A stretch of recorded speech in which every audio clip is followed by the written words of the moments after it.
It's gone, disappeared without a trace. My bag, with my passport inside, is nowhere to be found.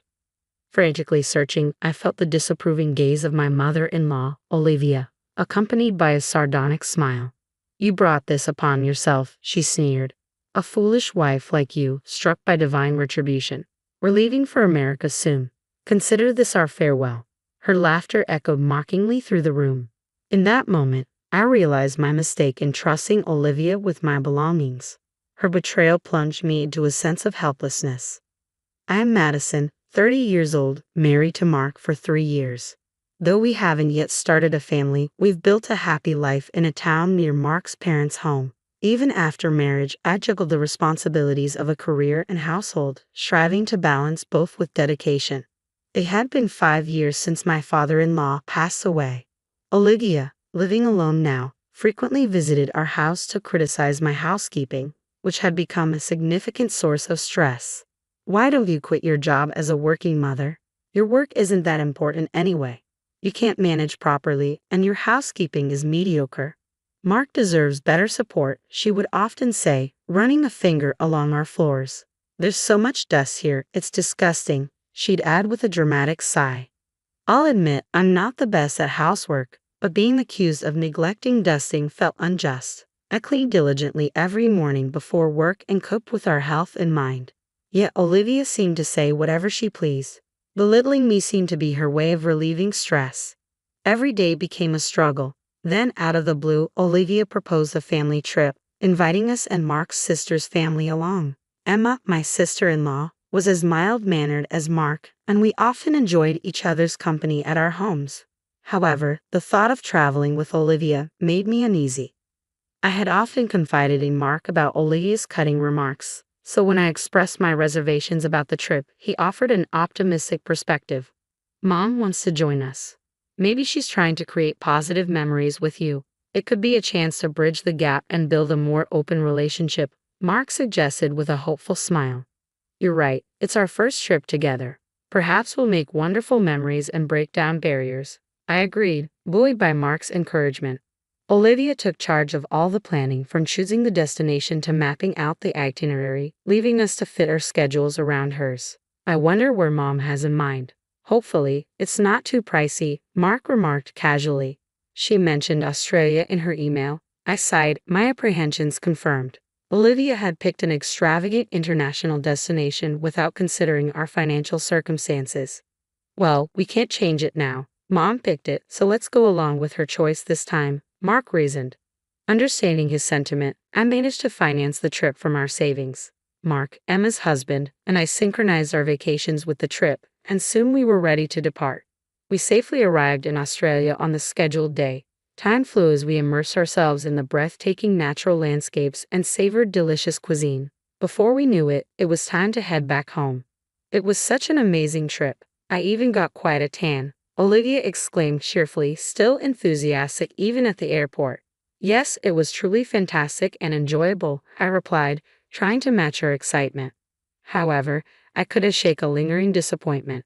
"What's bothering you? You seem a bit down," Mark asked, noticing my expression. "Well, it's not a big deal, but I didn't get to connect with your mom as much as I had hoped. We hardly had a chance to talk privately during the trip," I confessed. Mark placed a comforting hand on my shoulder and reassured me, "Don't dwell on it too much. We all had a great time together, and that's what counts." His reassuring smile eased my concerns. Thinking I might be overthinking things, I followed the group. "It's quite crowded here. I need to use the restroom before we board," Olivia announced, turning to me. "Madison, could you hold my bags for me? Everyone, leave your bags with her, and let's go together." She handed me her heavy luggage and hurried off. "I actually need to use the restroom too," Emma apologized, noticing my situation. "I'll take over once I'm back. Just wait here for me." Shortly after they departed, Olivia returned alone. "That was quick," I remarked, surprised. "It was empty. Now, where did you put my bags?" She scanned the area. "Oh, they're right over there." I pointed to her luggage by her feet. "Why is my expensive bag on the floor? I gave it to you so it wouldn't be set down." "How could you be so careless?" She retrieved it and held it protectively, though it was cumbersome, especially since I was still holding everyone else's bags as well. Olivia interrupted sharply. "Enough. You're so thoughtless. Why don't you go to the restroom as well? I'll graciously keep an eye on your bags. Just leave them on the floor. Your inexpensive bag will be fine, she stated arrogantly. Thank you. I'll be quick, I replied, placing my bag on the ground and heading towards the restroom. To my dismay, there was a long line when I arrived. Emma emerged shortly after. What about the bags, Madison? She asked anxiously. I left them with Mark's mom so I could use the restroom, but it's really crowded in there. This might take a while, I explained, feeling uncertain despite Olivia's assurance that it was empty. After what felt like an eternity, I finally returned. Emma was waiting for me. I didn't want to risk getting lost, so I waited for you, she said, empathizing with my predicament as she often struggled with directions. When we returned to where we left Olivia, she stood alone, and the men were nowhere in sight. Thanks for keeping an eye on the bags, I said, scanning the area. Strangely, my bag was nowhere to be found. I'm certain I left it right here. I checked all the bags, but mine is the only one missing, I exclaimed anxiously. My bag's gone. You were here the whole time, right? I turned to Olivia, my voice trembling with panic. Your bag? I don't know. Maybe it was never here, Olivia responded coldly, sending a wave of despair through me. No, I know I left it here, right in front of you, I insisted, feeling a sense of betrayal. I didn't see anything.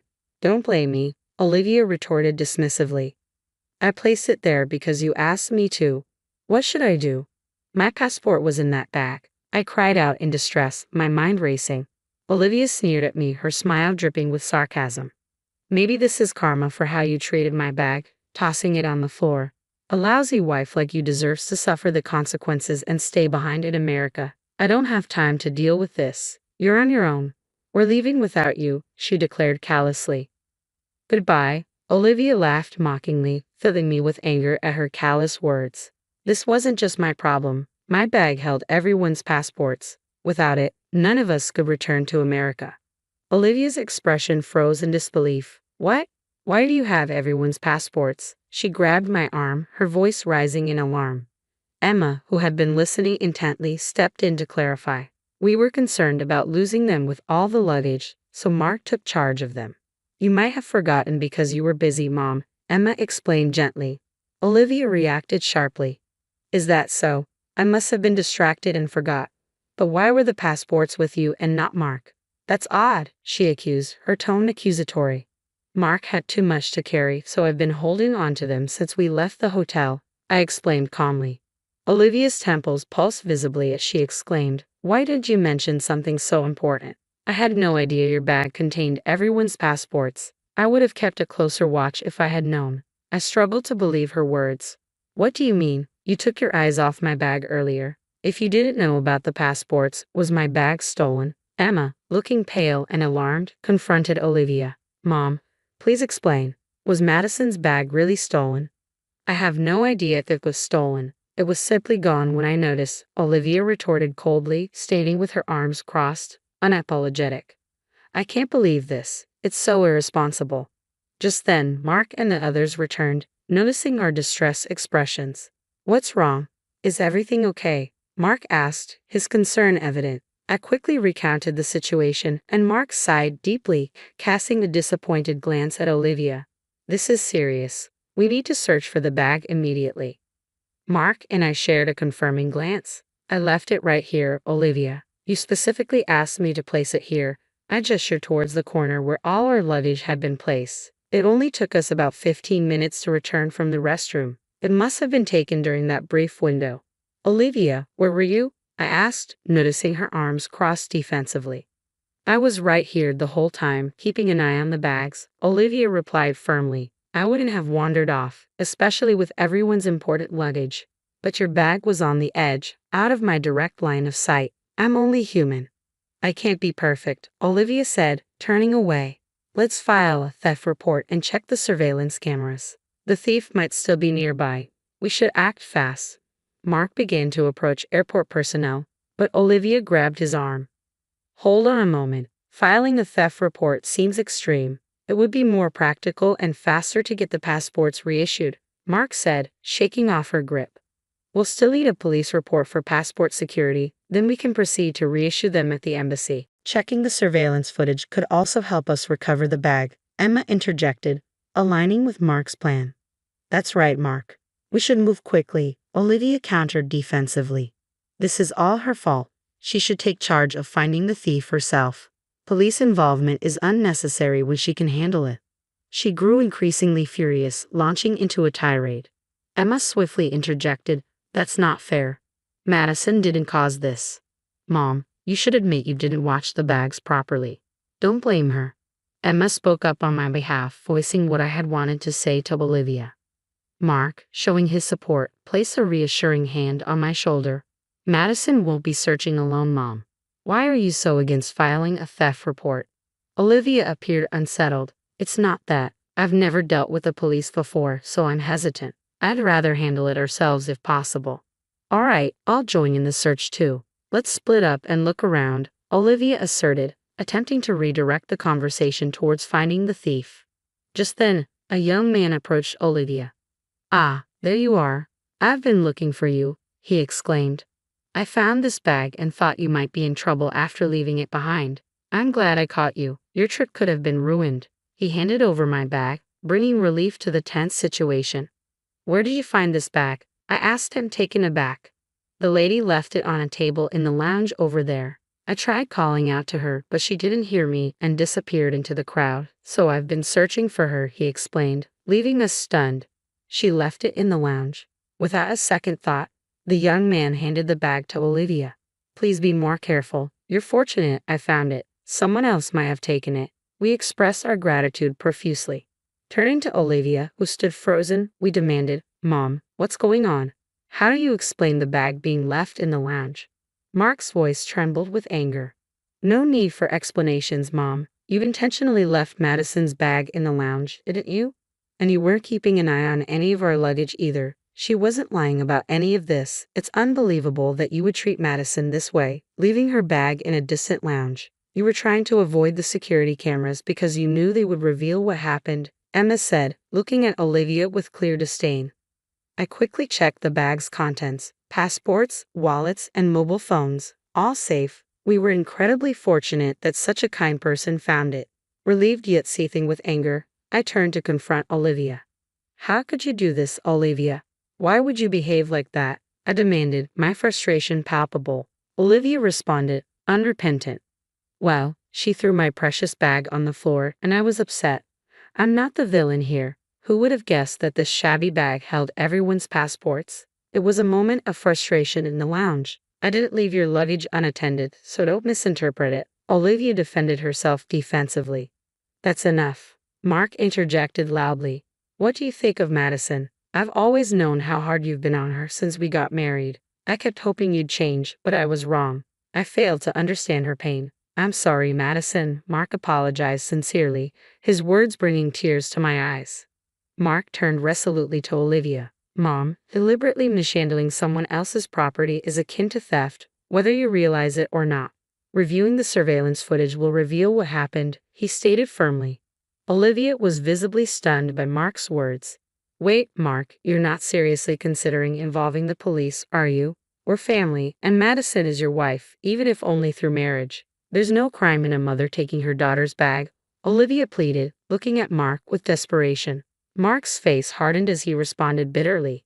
That reasoning is absurd, Mom. Your first step should be apologizing to Madison, not trying to avoid responsibility. Using our family bond as an excuse is embarrassing for a mother. We won't report this to the police, but we're severing ties with you. Don't show your face to Madison or me again. We'll be taking a different flight home, Mark declared firmly, taking my hand in a show of support. Please, Mark, hold on. This is too sudden. I can't accept this. Give me a chance to apologize and make amends. I'm begging you, Olivia pleaded desperately, her voice tinged with remorse. Olivia clung to Mark's feet, trying to stop him. But Mark, this is disgraceful. Please stop. Emma intervened, pulling Olivia away. With tears streaming down her face, Emma and her husband escorted Olivia away, leaving Mark and me alone. Are you sure about this, Mark? Cutting ties with your mom? I asked, concerned. It's necessary. You're the most important person in my life. I should have protected you better. He replied, embracing me warmly. We managed to book a different flight home, returning to our normal lives without Olivia. Emma also decided to distance herself from her mother. We moved far away from Mark's family home, completely severing ties with Olivia. It seemed Emma had also chosen to keep her distance. 6 months after our trip to Australia, I discovered I was pregnant. Olivia would never know or meet this child. In our peaceful new town, free from Olivia's influence, we look forward to our future. My only wish is for Mark, our baby, and me to live happily together.